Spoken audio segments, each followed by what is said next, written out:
আসসালামু আলাইকুম দর্শক, আমাদের যে আলোচনা আপনাদের সকলকে আমন্ত্রণ জানাচ্ছি। বাংলাদেশের সাবেক প্রধানমন্ত্রী শেখ হাসিনার ফেরার আলোচনাটা বেশ জমে উঠেছে। এতদিন যেটি ছিল আওয়ামী লীগের অনলাইন আলোচনায়, সেটি এখন ভারতীয় সংবাদ মাধ্যমে ছড়িয়ে পড়েছে। সাথে সাথে সরকারের পক্ষ থেকেও এ নিয়ে বক্তব্য আসায় এই আলোচনায় প্রশ্ন উঠছে, শেখ হাসিনা গত কয়েকদিন ধরে তিনি ফিরছেন বলে যে বক্তব্য দিয়ে আসছেন, তার পেছনে কি এমন কোনো বিশেষ রহস্য আছে যেটির কারণে নানান পক্ষে আলোচনা শুরু হয়েছে। আবার শেখ হাসিনা ফেরার এই বার্তা নিয়ে বেশ চিন্তিত দেখা যাচ্ছে ইউনূসের সমর্থক বলে পরিচিত ছাত্র নেতাদেরকেও। তাদেরকেও প্রকাশ্যে জনসভায়, কেউ বা নিজের ফেসবুক পেজে লম্বা স্ট্যাটাস দিচ্ছেন। ভারতীয় গণমাধ্যমগুলো ঘেটে দেখা যাচ্ছে আওয়ামী লীগ সভানেত্রী 3টি ভারতীয় গণমাধ্যমকে ইমেইলে সাক্ষাৎকার দিয়েছেন, যেগুলো 19 মে ছাপা হয়েছে। তার মধ্যে আনন্দবাজার পত্রিকাকে বলেছেন তিনি এবং তার দল আওয়ামী লীগ আরো সংগঠিত হয়ে শক্তিশালী হয়ে যে ফিরবে, তার জন্য নীরবে প্রস্তুতি চলছে। প্রশ্ন হলো, এই নীরব প্রস্তুতির ধরনটা কি? সেটার ইঙ্গিত পাওয়া যায় এই 3টি ইমেল সাক্ষাৎকারে। মিলেনিয়াম পোস্টকে দেওয়া সাক্ষাৎকারে তিনি বলেছেন তিনি মাথা উঁচু করে ফিরবেন। দ্য হিন্দুস্তান টাইমসকে দেওয়া সাক্ষাৎকারে বলেছেন তার অনুপস্থিতির অর্থ তার নীরবতা নয়, কারণ তিনি কূটনৈতিক ও আন্তর্জাতিক পর্যায়ে মাথা উঁচু করে ফেরার জন্য কাজ করছেন। দর্শক, এর আগে 2 দফায় শেখ হাসিনা ভারতীয় ও আন্তর্জাতিক গণমাধ্যমে ইমেইলে সাক্ষাৎকার দিয়েছিলেন, কিন্তু এই প্রথম কোনো মিডিয়াতে তিনি দেশে ফেরার কথা বলেছেন। শেখ হাসিনার এই ইমেল সাক্ষাৎকারগুলো এমন এক সময় প্রকাশিত হলো যেখানে কয়েকদিনের মধ্যে ভারতে যাচ্ছেন মার্কিন পররাষ্ট্রমন্ত্রী মার্কো রুবিও। কূটনৈতিক সূত্রগুলো বলছে রুবিওর সফরে দিল্লিতে আলোচ্য সূচির একটি অন্যতম ইস্যু বাংলাদেশ ও দক্ষিণ এশিয়ার আঞ্চলিক নিরাপত্তা ইস্যু। শুধু দিল্লি নয়, মার্কো রুবিও কয়েক ঘন্টার জন্য কলকাতায় যাবেন, সেখানেও বিষয়টি নিয়ে আলোচনা হবে। বিশ্লেষকদের প্রশ্ন, 3য় দফায় ইমেল সাক্ষাৎকারের মাধ্যমে সেটির কি ইঙ্গিত দিলেন শেখ হাসিনা? বিস্তারিত জানতে চলুন যাওয়া যাক বিশ্লেষণে।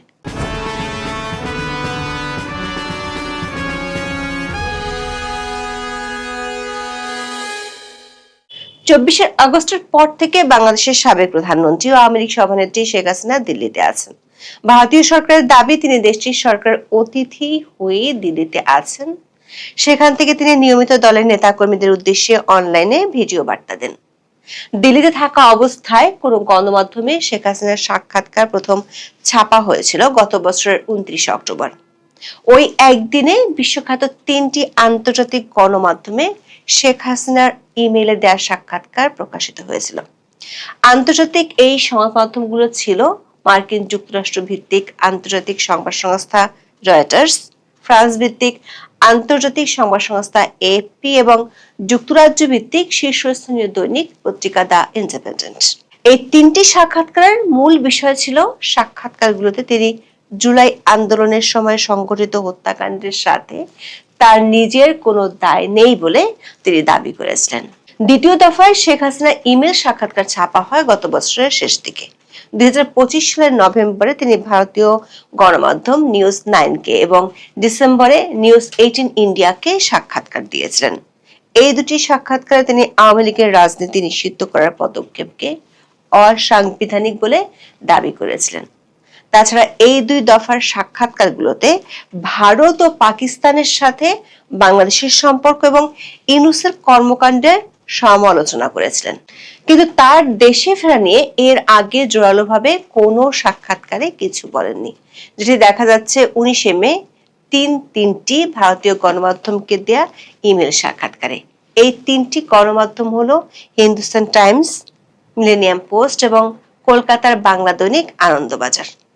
3টি গণমাধ্যমের পক্ষ থেকে মূল প্রশ্নটি ছিল শেখ হাসিনার বিরুদ্ধে বাংলাদেশের আন্তর্জাতিক অপরাধ ট্রাইব্যুনাল এরই মধ্যে ফাঁসির দণ্ড দিয়েছে এবং সরকার নির্বাহী আদেশে আওয়ামী লীগের কার্যক্রম নিষিদ্ধ করে রেখেছে। এমন পরিস্থিতিতে নিষেধাজ্ঞা বহাল থাকলে কিভাবে প্রত্যাবর্তন সম্ভব? এর উত্তর দিতে গিয়ে বাংলাদেশের সাবেক প্রধানমন্ত্রী তার 1981 সালে দেশে ফেরার ইতিহাস তুলে ধরেন। মিলেনিয়াম পোস্টকে দেওয়া সাক্ষাৎকারে শেখ হাসিনা বলেছেন, বাংলাদেশে গণতন্ত্র পুনরুদ্ধারের গর্ব নিয়ে মাথা উঁচু করে ফিরবেন। আনন্দবাজারকেও একই কথা বলেছেন। তবে আওয়ামী লীগের নিষেধাজ্ঞা বহাল থাকা অবস্থায় তার ফেরা আদৌ সম্ভব কিনা এমন প্রশ্নের জবাবে তিনি যা বলেছেন সেটি বেশ ইঙ্গিতপূর্ণ। যেমন আনন্দবাজারকে বলেছেন, বঙ্গবন্ধুকে সপরিবারে হত্যা করার পরেও তৎকালীন শাসক গোষ্ঠী আওয়ামী লীগকে ধ্বংস করার সব চেষ্টা করে, কিন্তু উল্টো আওয়ামী লীগ শক্তিশালী হয়ে ফিরে এসেছে। যারা এই নিষেধাজ্ঞাকে স্থায়ী মনে করছেন তাদের ইতিহাসের পাতায় চোখ রাখতে বলেছেন আওয়ামী লীগ সভানেত্রী। মিলেনিয়াম পোস্টকে দেওয়া সাক্ষাৎকারে বলেছেন, 1971 সালে তৎকালীন পাকিস্তান সরকার আওয়ামী লীগকে নিষিদ্ধ করেছিল। শেখ হাসিনা বলেছেন, নিষেধাজ্ঞা যদি আওয়ামী লীগকে দমন করতে পারত তাহলে বাংলাদেশের জন্ম কখনোই হতো না। হিন্দুস্তান টাইমসকে বলেছেন, এই নিষেধাজ্ঞা ক্ষমতাসীনদের সাময়িক শক্তি প্রদর্শন, কিন্তু বাস্তবে এটি তাদের ভয়ের প্রতিফলন। তারা আওয়ামী লীগকে ভয় পায় কারণ আওয়ামী লীগ যদি নিয়মিত রাজনৈতিক কর্মকাণ্ড চালাতে পারে তাহলে তাদের পক্ষে রাষ্ট্রবিরোধী কর্মকাণ্ড চালিয়ে যাওয়া কঠিন হয়ে পড়বে। আনন্দবাজারের কাছে তিনি দাবি করেছেন, আওয়ামী লীগ বাংলাদেশের মানুষের আবেগে রয়েছে, ফলে তার ও তার দলের ফিরে আসা অনিবার্য, শুধু কিছু সময়ের ব্যাপার। আরো সংগঠিত হয়ে শক্তিশালী হয়ে ফিরবেন তিনি। নীরবে তার প্রস্তুতি চলছে। দর্শক, আওয়ামী লীগ ফেরার জন্য যে প্রস্তুতি চলছে সেটি এই প্রথমবারের মতো শেখ হাসিনা প্রকাশ্যে বললেন। অবশ্য গত সপ্তাহখানেক ধরে অনলাইনে পাওয়া তার অডিওতে শোনা গেছে তিনি 6 মাসের মধ্যে দেশে ফিরবেন। প্রশ্ন হলো, নীরবে কি প্রস্তুতি চলছে? এর ইঙ্গিত পাওয়া যায় হিন্দুস্তান টাইমস ও আনন্দবাজার প্রকাশিত সাক্ষাৎকারে। হিন্দুস্তান টাইমসের সাক্ষাৎকারে বলা হয়েছে, তার বাংলাদেশে ফেরা বা রিটার্নের বিষয়টি একটি নির্দিষ্ট তারিখ বা সময়ের উপর নির্ভর করে না। বাংলাদেশে গণতান্ত্রিক পরিবেশ, মত প্রকাশের স্বাধীনতা, রাজনৈতিক অধিকার এবং আইনের শাসন পুনরুদ্ধারে তিনি ও তার দল কাজ করে যাচ্ছেন। তিনি বলেছেন, তার অনুপস্থিতির অর্থ তার নীরবতা নাই। এরপর তিনি যেটি বলেছেন সেটি থেকে ধারণা পাওয়া যায় নীরবে যে প্রস্তুতি চলছে সেটি আসলে কি। তিনি জানিয়েছেন, বাংলাদেশের জন্য তিনি লড়াই করছেন এবং তিনি ও তার দল আওয়ামী লীগ কূটনৈতিক পর্যায়ে, আন্তর্জাতিক আইনি কাঠামোর মধ্যে এবং বিশ্বব্যাপী মিডিয়ার মাধ্যমে সক্রিয়ভাবে কাজ করছেন। আবার মিলেনিয়াম পোস্টের সাক্ষাৎকারেও বিষয়টি পরিষ্কার করে বলেছেন, কূটনৈতিক ও আন্তর্জাতিক পর্যায়ে বেশ জোরে সোরে কাজ চালাচ্ছে আওয়ামী লীগ। আরেকদিকে দেশের নেতা কর্মীরাও আগের চেয়ে অনেক বেশি সংগঠিত বলে তিনি দাবি করেছেন।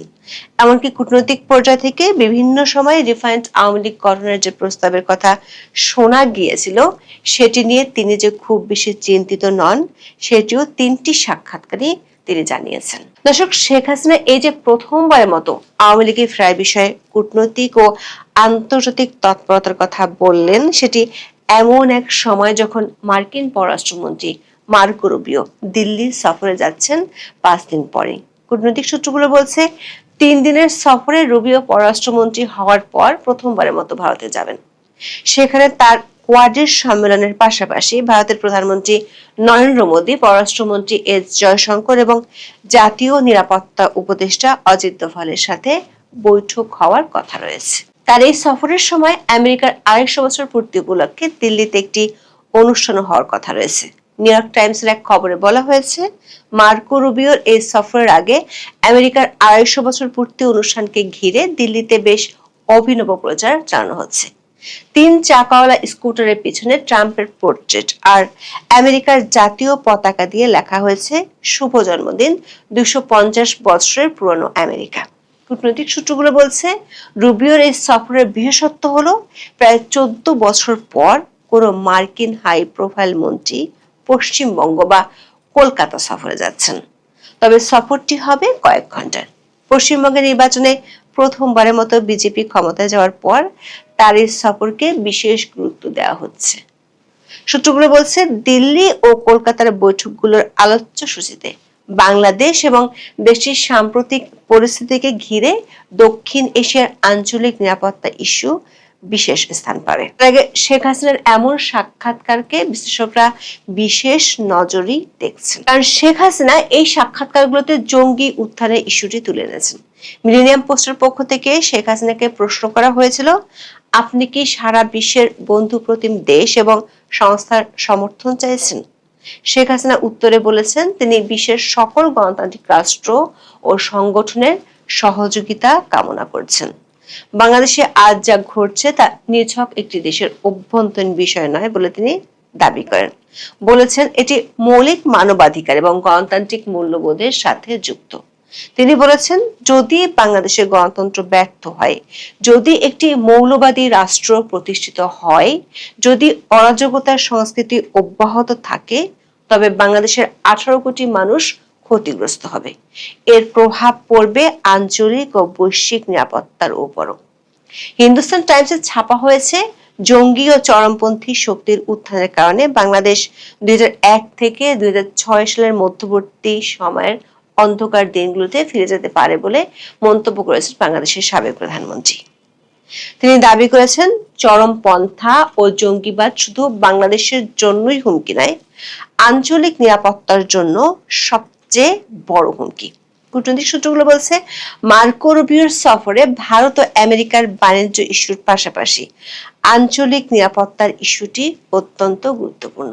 এমন পরিস্থিতিতে শেখ হাসিনার এই ইস্যুতে কথা বলা বেশ তাৎপর্যপূর্ণ। এদিকে শেখ হাসিনার এমন বক্তব্য নিয়ে যে বাংলাদেশের সরকারি মহলও বেশ ভাবছে, সেটি বোঝা যাচ্ছে। এতদিন সরকারের পক্ষ থেকে বলা হচ্ছিল তারা ভারতের কাছে শেখ হাসিনাকে ফেরত চেয়েছে, কিন্তু 19শে মে বাংলাদেশের প্রধানমন্ত্রীর তথ্য বিষয়ক উপদেষ্টা ডক্টর জাহিদুর রহমান বলেছেন, শেখ হাসিনা যদি বাংলাদেশে ফেরত আসেন, তাকে কোনো এক্সট্রা জুডিশিয়াল কিছু বিএনপি সরকার করবে না। তিনি বলেছেন, শেখ হাসিনার বিচার হয়েছে, দেশে ফিরলে তাকে সে রায় ডিফেন্ড করতে দেওয়া হবে। বিরোধী দলীয় সংসদ সদস্য হাসান আব্দুল্লাহ একদিন আগের মতোই দাবি করেছেন, আওয়ামী লীগ কিংবা শেখ হাসিনাকে ফিরতে দেওয়া হবে না। 19শে মে শেখ হাসিনার সাক্ষাৎকারগুলো প্রকাশের পরই লম্বা স্ট্যাটাস দিয়েছেন ইউনূসের মাস্টার মাইন্ড খ্যাত সাবেক তথ্য উপদেষ্টা মাহফুজ আলম। অবশ্য তার স্ট্যাটাসটা একেবারে গদ্য কবিতার মতো। সেখানে তিনি দাবি করেছেন, আওয়ামী লীগ সেদিনই ব্যাক করেছে, 24কে 71-এর বিরুদ্ধে দাঁড় করিয়েছিল স্বাধীনতার বিরুদ্ধের শক্তি। তিনি আওয়ামী লীগের শক্তিশালী হওয়ার পিছনে ইউনূসের আমলের মব শাসনকে দায়ী করেন। অবশ্য সেই সময় তিনি নিজেই ছিলেন ক্ষমতায়, যে ক্ষমতার দম্ভে তিনি আইন ও সংবিধানের তোয়াক্কা না করে বঙ্গভবনে গিয়ে বঙ্গবন্ধুর ছবি নামিয়ে ফেলেছিলেন। কূটনৈতিক একাধিক সূত্র বলছে, ভারত বাংলাদেশ সম্পর্ক এবং আওয়ামী লীগের নিষেধাজ্ঞা ও শেখ হাসিনার ইস্যু নিয়ে এই দুটি দেশ ছাড়াও আরো দুটি দেশের মধ্যস্থতায় কূটনৈতিক পর্যায়ে গত 2 সপ্তাহে বেশ কয়েক দফা আলোচনা হয়েছে এবং সে আলোচনাগুলো হয়েছে ভারত ও বাংলাদেশের বাইরে। একটি আলোচনা হয়েছে পশ্চিমা একটি দেশ এবং আরেকটি আলোচনা হয়েছে মধ্যপ্রাচ্যের একটি দেশে। সেসব আলোচনার পরেই শেখ হাসিনার এমন ইঙ্গিতপূর্ণ সাক্ষাৎকার ছাপা হয়েছে। এ কারণে কূটনৈতিক সূত্রগুলো বলছে, মার্কো রুবিওর এই সফরের পর এই অঞ্চলের দেশীয় আঞ্চলিক পরিস্থিতিতে অনেক নাটকীয় মোড় দেখা দিতে পারে। এখন এ পর্যন্ত। সবাই ভালো থাকুন, সুস্থ থাকুন, নিরাপদে থাকুন। দেখা হবে আগামী পর্বে। আসসালামু আলাইকুম রহমতুল্লাহি ওয়া বারাকাতুহু। সম্মানিত দর্শক, বাংলাদেশের মার্কিন ডিপ স্টেটের যে কর্মকাণ্ড, এটি এখন রীতিমতো ওপেন সিক্রেট। শেখ হাসিনার পতন এবং জুলাই আগস্ট যে গণ আন্দোলন, এই সময়টিতে রাজপথে যা কিছু ঘটেছে, এরপর পর্দার আড়ালে যা কিছু ঘটেছে, ক্যান্টনমেন্টে যা কিছু ঘটেছে, সচিবালয়ে যা কিছু ঘটেছে, গণভবনে যা হয়েছে, বঙ্গভবনে যা কিছু হয়েছে, রাজনৈতিক দলগুলোর যে অফিস, সেই অফিসে যা কিছু হয়েছে, তারপর লন্ডন মানে তারেক রহমান সাহেবের অফিস, পাকিস্তান, ইসলামাবাদ, দিল্লি, ওয়াশিংটন, সব মিলিয়ে একটা তোলপাড় হয়েছে। আর সেই তোলপাড়ের একটা কেন্দ্রীয় কমান্ড ছিল। There was a meticulous design. There was a decision, there was a forecast. এই জিনিসগুলো যখন ছিল, তার প্রেক্ষিতে বাংলাদেশের 17 বছরের কন্টিনিউয়াস একটা রেজিম পরিবর্তন হয়ে যায়। বাংলাদেশের মধ্যে প্রাচীনতম একটা দল বহুবার ক্ষমতা এসেছে, মুক্তিযুদ্ধের নেতৃত্ব দিয়েছে। এই দলের ডেডিকেশন, এই দলের যে কর্মী বাহিনী, শক্তি, মত্তা, মানে যেটাকে তারা মনে করতো হিমালয় পাহাড়ের মতো, মুহূর্তের মধ্যে তা তাসের ঘরের মতো তছনছ হয়ে যায়। একটা বই লিখেছিলাম, তাসের ঘরে বাঁশের খুঁটি, মানে এটা একটা লেখা লিখেছিলাম বাংলাদেশ প্রতিদিনে, সম্ভবত 2013 সনের দিকে, যে শেখ হাসিনা যে সৌধ নির্মাণ করছে, তাজমহল নির্মাণ করছে, তারপরে শেখ হাসিনা যে ভিত্তিগুলো তৈরি করছে, সে মনে করছে এগুলো দিল্লির লাল কেল্লা, কিন্তু সেগুলো যে তাসের ঘর, সেটা নিয়ে একটা লেখা লিখেছিলাম ইতিহাসের আলোকে, তাসের ঘরে বাঁশের খুঁটি, এবং ওটা নিয়ে আবার কমপ্লেন করে লেখাগুলো নিয়ে একটা বইও ছাপা হয়েছে। এটা one of the best seller বই। তো ওই জিনিসগুলো আসলে তখনই আমাদের মতো কিছু লোক আমরা প্রেডিক্ট করতে পেরেছিলাম। আবার একইভাবে যখন ডক্টর মোহাম্মদ ইউনূস ক্ষমতায় এলেন, তার প্রতি হাইয়েস্ট 3 মাস জিপি স্টেটের যারা লোকজন, এদেশের এজেন্ট, তারা সবাই তার প্রতি বিশ্বস্ত ছিল, তাকে সহযোগিতা করেছে।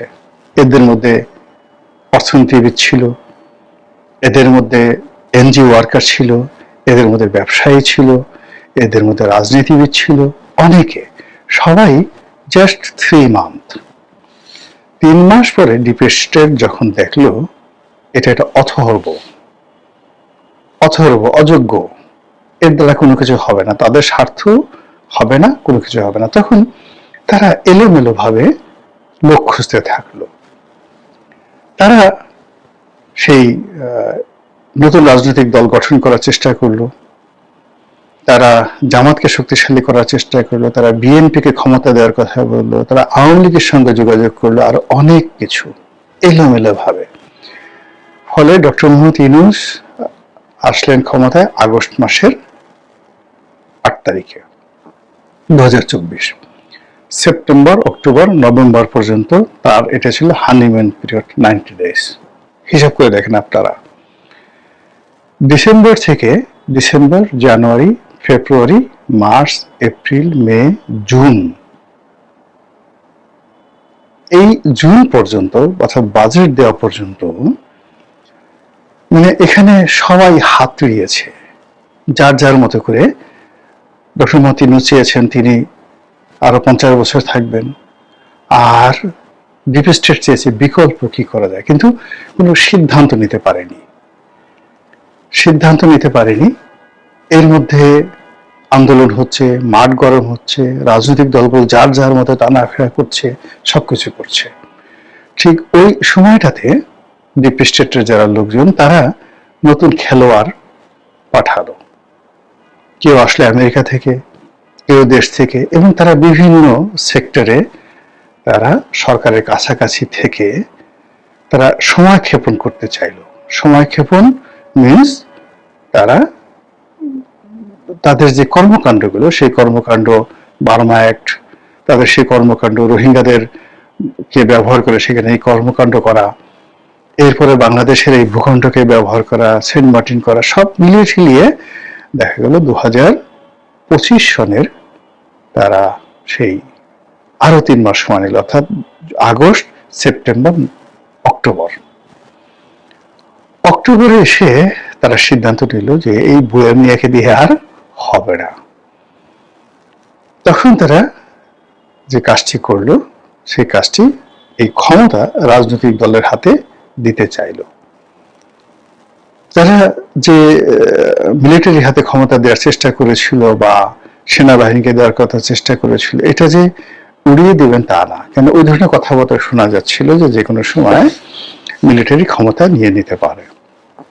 কিন্তু শেষমেশ রাজনৈতিক যে দলগুলো, তাদের হাতে তারা ক্ষমতা দিল। কিন্তু ক্ষমতা যারা দিয়েছে এটা অনেকটা সেই ব্রিটিশরা যেভাবে ভারত এবং পাকিস্তানে বিভক্তি তৈরি করেছে, যেভাবে পূর্ব পাকিস্তান, পশ্চিম পাকিস্তান, ভারত, কাশ্মীর, সিকিম, এই সমস্যাগুলো, হায়দ্রাবাদ, এই সমস্যাগুলো ভারতের মধ্যে, ভারতবর্ষের মধ্যে ইংরেজরা তৈরি করে তারপরে তারা চলে গেছে। একইভাবে ডিপ স্টেট তারা ক্ষমতা দিয়ে গেছে রাজনীতিবিদদের হাতে, নির্বাচন দিয়ে গেছে, কিন্তু নিজেরা আড়ালে বসে এমন সব বিরোধগুলো জড়িয়ে দিয়েছে, সেগুলো সংস্কার নিয়ে, সেইগুলো সংবিধান নিয়ে, সেইগুলো জুলাই সনদ নিয়ে, এবং এইগুলো নিয়ে বিএনপি, জামাত, এনসিপি এদের মধ্যে এমন সমস্যা তৈরি করে গেছে যেটা 1947 যে ভারত বিভক্ত হলো ওই সমস্যাগুলো ঠিক একই সমস্যা। এখন এরা প্রাণত চেষ্টা করছে, বিএনপি, জামাত, এনসিপি চেষ্টা করছে এই সমস্যাগুলো ওভারকাম করার জন্য, কিন্তু তারা পারছে না। ঘুরে ঘুরে আবার সেই ডিপ স্টেটের কাছে যেতে হচ্ছে, অথবা ডিপ স্টেট তাদের কাছে আসছে। এখন আবার সেই রাষ্ট্রদূতদের ঘোরাঘুরি। এই 2 দিন আগে ইউরোপীয় রাষ্ট্রদূতদের একটা সংগঠন, সেটার একটা ডে পালন হলো, এবং ওখানে দাওয়াত নেওয়ার জন্য, পাওয়ার জন্য মানুষ পাগল হয়ে গেল, এবং ওটা বাংলাদেশের মধ্যে একটা ঈদের একটা মিলন মেলা হয়ে গেল এই সময়টাতে। এবং যেখানে প্রধানমন্ত্রী নেই, সরকারের কোনো গুরুত্বপূর্ণ ব্যক্তি নেই, অথচ এই ইউরোপীয় ইউনিয়নের যে রাষ্ট্রদূত, তার নেতৃত্বে একটা বিরাট সেই ইউরোপিয়ান ডে তারা পালন করল। এরপরে মার্কিন বিশেষ দূত, স্পেশাল এনভয়, এনসিপির অফিসে গেল। জামাতের আমির জাপান সফরে গেলেন। আপনি তো জানেন যে মার্কিন মেয়েদের একটা বিরাট হেডকোয়ার্টার আছে জাপানে। আর জামাতের সঙ্গে আমেরিকার যে সম্পর্ক, সেই সম্পর্ক ডিপ স্টেট অনুযায়ী নির্বাচনের দিন পর্যন্ত ইভেন বিএনপির বেশিরভাগ লোকের ভয় ছিল জামাত ক্ষমতায় আসবে, আর জামাত শতভাগ নিশ্চিত ছিল তারা ক্ষমতায় আসবে।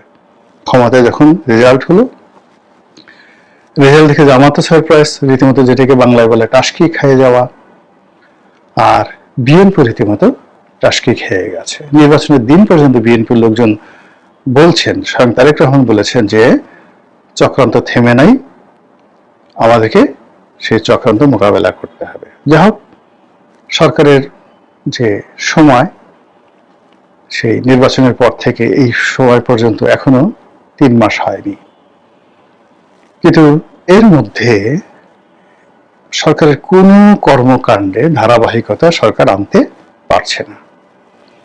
কোনো বদনাম হয়নি, কোনো মেজর কোনো ভুল হয়নি, কিন্তু কাজের যে ধারাবাহিকতা সেটা সরকার আনতে পারছে না এই ডিপ স্টেটের চালাকির কারণে।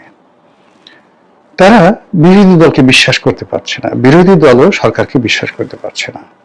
বিরোধী দল মনে করছে, তারা প্রকাশ্যই বলছে যে এই সরকার আওয়ামী লীগের মতো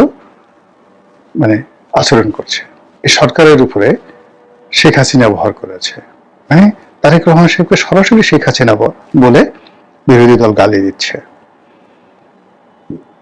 এরপর বিরোধী দল থেকে যে সকল কথাবার্তা বলা হচ্ছে এই অল্প সময়ের মধ্যে, যে শেখ হাসিনা তো পালিয়ে দিল্লি গেছে, আপনারা পালাবেন কোথায়? পালাবার কোনো পথ নেই। বিরোধী দল থেকে বলা হচ্ছে যে আমাদেরকে আবার রাজপথে নামতে হবে, রাজপথেই সবকিছুর সমাধান করতে হবে। সরকার রাগ হওয়ার চেষ্টা করছে, পরিস্থিতি সামাল দেওয়ার চেষ্টা করছে, সরকারের কর্মকাণ্ড করার চেষ্টা করছে, কিন্তু ওখানেও সরকার যে স্বস্তি লাভ করবে, ভালো কিছু করবে, এটা হচ্ছে না। একবার রোনাল্ড রিগান, সেই আমাদের দেশে যেভাবে ডিপ স্টেট আছে, মার্কিন ডিপ স্টেট, ওখানেও সেই আমেরিকান যে এলিট, তাদের একটা ডিপ স্টেট আছে। বেসিক্যালি রোনাল্ড রিগান যখন প্রেসিডেন্ট হলেন, তখন মার্কিন অয়েল কোম্পানিগুলো সেখানকার হোয়াইট হাউস থেকে শুরু করে department of justice, ministry of যেটা পেন্টাগন, সবকিছু তারা নিয়ন্ত্রণ করত। ওদের বাইরে যেতে পারতো না। এখন ওই তেল কোম্পানির জায়গাগুলো খানিকটা এখন অর্ধেক অর্ধেক তেল কোম্পানির সেই ক্ষমতা আছে, তার সঙ্গে সঙ্গে এখন যে প্রযুক্তির যে জায়ান্ট কোম্পানিগুলো, গুগল আছে, মেটা আছে, ইলন মাস্ক আছে, তো তারা এই জায়গাগুলো দখল করছে। এবং এখানে এই যে ডোনাল্ড ট্রাম্পের উপর যে আক্রমণ করা হলো, গুলি করা হলো, নির্বাচনের সময় একবার করা হলো এবং কয়েকদিন আগে যে গুলি করা হলো, ইসছে মেসেজ। এটা আমেরিকাতে হয়।